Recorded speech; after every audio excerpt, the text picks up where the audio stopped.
আমাদের চাওয়াতে কি আসে যায়? বৌমা যারা সংসার করবে তাদের চাওয়াই আসল। এছাড়া দাদুভাই, তোমার মমের পছন্দ নাতাশাকে কেমন লাগে তোমার? স্তব্ধ একবার অরিত্রী শিকদারের দিকে তাকালো, তারপর দৃষ্টি সরিয়ে। ইডিয়েট মেয়ে একটা, দেখা হলেই গায়ে পড়ে থাকে। অরিত্রী শিকদার স্তব্ধের দিকে রাগী দৃষ্টিতে তাকালেন, কিন্তু স্তব্ধ ওনার দিকে তাকায়নি।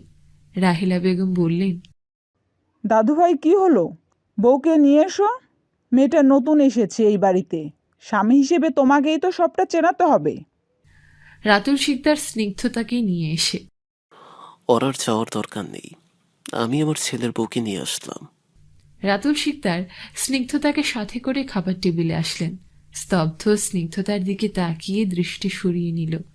অরিত্র শিকদার তীক্ষ্ণ দৃষ্টিতে স্নিগ্ধতার দিকে তাকিয়ে। তোমার পরনে আমার শাড়ি না? আমার শাড়ি তুমি পরলে কেন?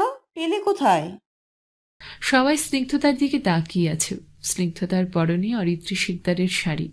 স্নিগ্ধতার মৌনতা দেখে অরিত্রী শিকদার চেঁচিয়ে বললেন, চুপ করে আছো কেন?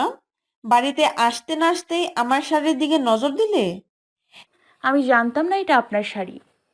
তাহলে পেলে কোথায়? পরলে কেন? বাড়ি থেকে কাপড়ের ব্যাগ আনতে ভুলে গিয়েছিলাম, তাই উনি দিয়েছেন শাড়িটা। স্তব্ধকে ইশারা করে দেখালো স্নিগ্ধতা।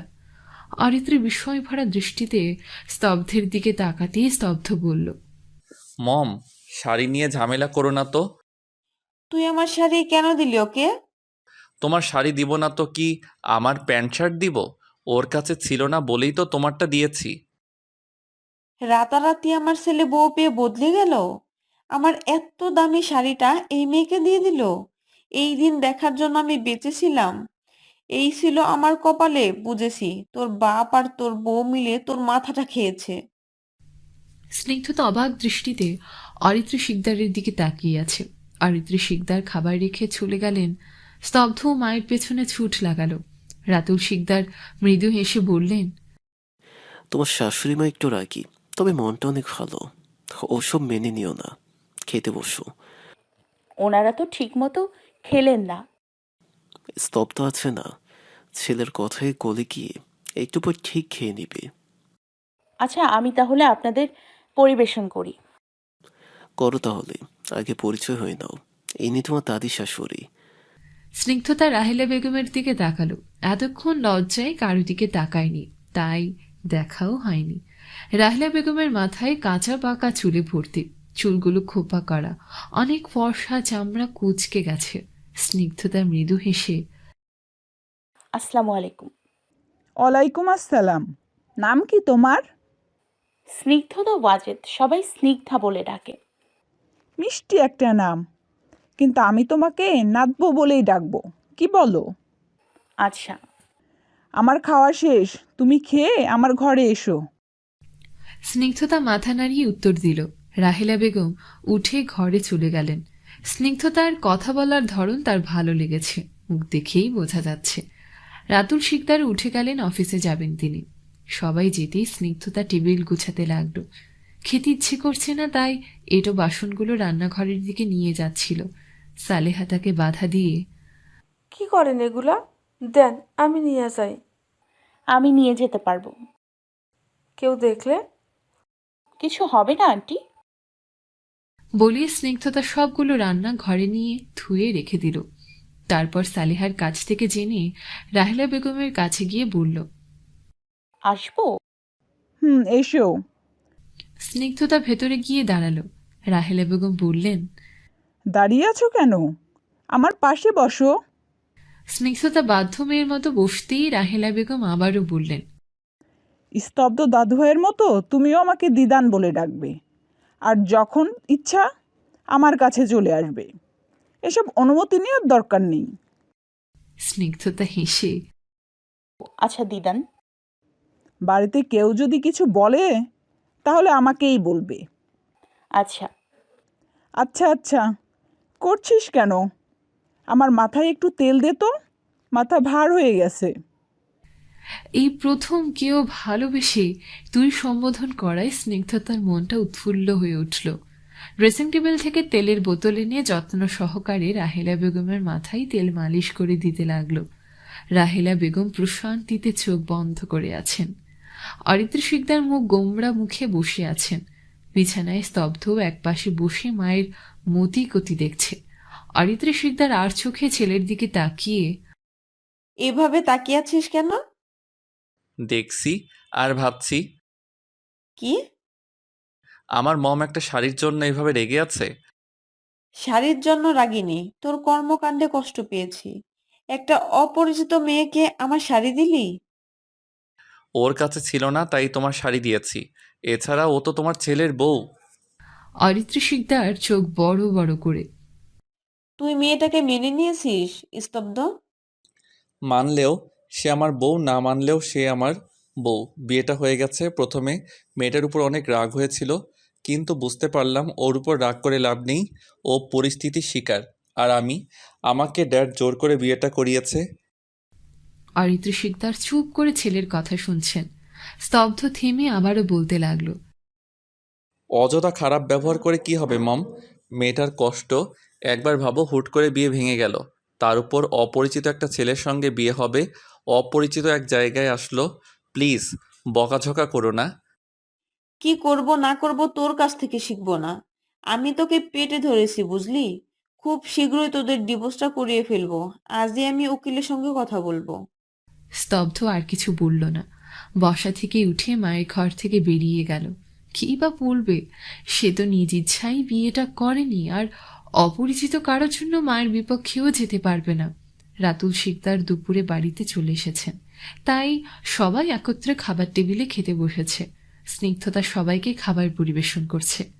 খাওয়া শেষ হতেই রাহেলা বেগম বললেন, স্তব্ধ দাদু ভাই নাত বউকে নিয়ে আজ বিকেলে কেনাকাটা করতে যাবে। ওর যা যা প্রয়োজন নিয়ে আসবে। আমি কেন? তুমি ওর স্বামী, তাই। বিকেলে বন্ধুদের সঙ্গে ঘুরতে যাব, তাই আজ হবে না। আমি কিছু জানি না। নাত বউ, তুই বিকেলে তৈরি থাকিস, দাদুভাই তোকে নিয়ে যাবে। কারো কথা না শুনেই তিনি চলে গেলেন। অরিত্র শিকদার শাশুড়ির কথার উপরে কিছু বলার সাহস পেলেন না। স্তব্ধের মুখটা চুপসে গেছে। সে আহত দৃষ্টিতে মায়ের দিকে তাকিয়ে আশাহত হলো। যে যার মতো খেয়ে ঘরে চলে গেছে। স্নিগ্ধতা কাজ ছেড়ে রান্নাঘর থেকে বেরিয়ে রাহেলা বেগমের ঘরে যাচ্ছিল। পথিমধ্যে রাতুল শিকদার ডেকে, স্নিগ্ধা, মা, তোমার মা ফোন করেছে, তোমার সঙ্গে কথা বলতে চান। বলিয়ে স্নিগ্ধতার হাতে মোবাইল ধরিয়ে চলে গেলেন। স্নিগ্ধতার অন্তর কেঁপে উঠছে ভয়ে, শরীর ঠান্ডা হয়ে গেছে। মনে মনে ভাবছে, মা কেন ফোন দিল? কি বলবে? কি করেছি আমি? আমাদের সুখ তোর সহ্য হয় না মুখপুরি? নিজের রাজপ্রাসাদের আস্তানা গেড়ে আমাদের না খাইয়ে মারতে চাইছিস? কি হয়েছে মা? কি করেছি আমি? আমায় মা ডাকতে নিষেধ করেছি না? ন্যাকামো করিস? জানিস না কি হয়েছে? তোর বাবা চাকরি ছেড়ে দিয়েছে তোর কারণে। এখন সংসার চলবে কি করে? বড় ভুল করেছি। ছোট থাকতেই যদি তোকে মেরে ফেলতাম, তাহলে আজ এই দিন দেখতে হতো না। জীবন নিয়েও সুখী হবি না তুই, দেখে নিস। এক নাগারে কথাগুলো বলে কল কেটে দিল সাহিলি ওয়াজেদ। স্নিগ্ধতার চোখ দিয়ে পানি পড়ছে। কথাগুলো বারবার কানে বাজছে। শরীরটা দুর্বল লাগছে। দাঁড়িয়ে থাকতে পারছে না। সব কিছু ঝাপসা মনে হচ্ছে। চোখগুলো বন্ধ হয়ে গেল। অচেতন হয়ে মেঝেতে পড়ে গেল স্নিগ্ধতা। কিছু একটা পড়ার শব্দ পেয়ে সালেহা রান্নাঘর থেকে হলঘরে আসতেই চমকে গেল। সবাইকে চিৎকার করে হাঁক ডাক দিয়ে স্নিগ্ধতাকে ডাকতে লাগলো, কিন্তু স্নিগ্ধতার কোনো সাড়া শব্দ নেই। কপাল কিছুটা থেতলে গেছে। রক্ত জমাট বেঁধে খয়েরি রং ধারণ করেছে। সালেহার এমন চেঁচামেচিতে সবাই হলঘরে চলে আসলো। স্তব্ধও বাড়িতে ছিল। দ্রুত স্নিগ্ধতার কাছে এসে গালে হাত রেখে ডাকছে, এই মেয়ে, কি হলো তোমার? শুনছো? এই মেয়ে। স্নিগ্ধতা অচেতন হয়ে আছে। রাতুল শিকদার এগিয়ে এসে, ওকে ঘরে নিয়ে যাও, আমি ডাক্তারকে কল করছি। স্তব্ধ স্নিগ্ধতাকে পাঁজা কোলা করে তুলে নিয়ে ঘরে চলে গেল। বিছানায় শুয়ে দিয়ে কপালে ওষুধ লাগিয়ে দিচ্ছে। অরিত্র শিকদার একপাশে দাঁড়িয়ে ছেলে আর ছেলের বউকে দেখছেন। কিছুক্ষণ পর রাতুল শিকদার ডাক্তার নিয়ে ভেতরে প্রবেশ করলেন। মহিলা ডাক্তার স্নিগ্ধতাকে ভালো করে চেক আপ করে একটা ইঞ্জেকশন দিলেন আর কিছু ওষুধ লিখে দিয়ে বললেন, ওনার শরীর দুর্বল মনে হচ্ছে, অনেক সময় ধরে না খেয়ে আছেন, একটু পরেই জ্ঞান ফিরে আসবে, খাবার খাইয়ে ওষুধ খাইয়ে দেবেন। অবশ্যই।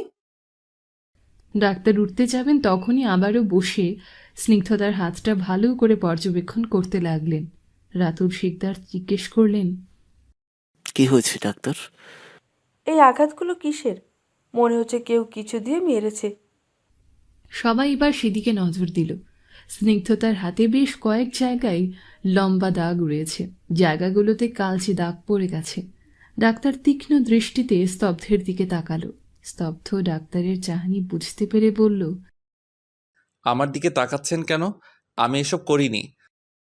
রাতুল শিকদার বললেন, ও আমার বাড়ির নতুন বউ, গতকাল স্তব্ধের সঙ্গে বিয়ে হয়েছে।